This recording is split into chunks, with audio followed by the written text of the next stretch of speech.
What if we told criminals that they were responsible for reporting to the police the crimes they commit? What if we told toxic polluters that they are responsible to stop polluting, but no one would ever know if they cleaned up their act? You'd probably think that's crazy. But here's the really crazy part. State laws have made it possible for farmers to pollute in anonymity, a situation that ensures that no one will know who is polluting, what exactly the pollutants are, and whether or not they have cleaned up their act. The bottom line is that no one but the farmers will ever know if they stop polluting our groundwater and our rivers and streams. This madness has to stop.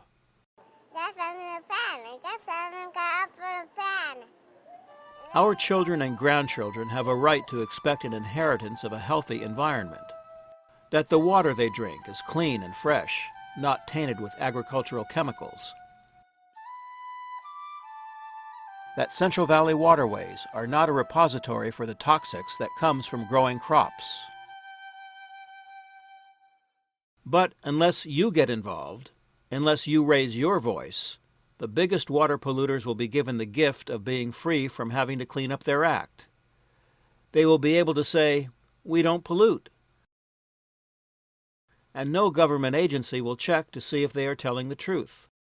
California agriculture is poised to once again get their way at the expense of the environment and the health of our children. Farms are the biggest source of pollution to Central Valley waterways. The runoff from watering crops discharges toxic chemicals into streams and rivers and into the groundwater as well.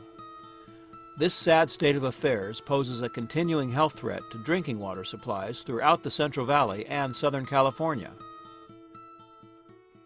Farm water pollution has also been identified as one of the main reasons for the collapse of the Delta. And with the Delta being an ecological basket case, people who depend on having healthy commercial and recreational fisheries in the Central Valley are suffering in California and Oregon. Between 2003 and 2007, a state-run monitoring program looked at more than 300 locations in the Central Valley and found startling evidence of massive amounts of toxicity, poisons that directly impact multiple species, including humans. Here's the really outrageous part of these facts. Nearly 30 years ago, in 1982, the Central Valley Regional Water Quality Control Board, a government agency, exempted more than 7 million acres of farmland from having to comply with California's Water Quality Act. In other words, the worst of the polluters were given a free pass to simply keep on doing what they were doing. Now, according to state law, a new long-term program must be in place this year to regulate waste discharges from farms. This is absolutely needed, given the current deplorable state of Central Valley waterways. Every other segment of society must abide by rules that limit and monitor pollution to be responsible. But California agriculture has been able to avoid those responsibilities.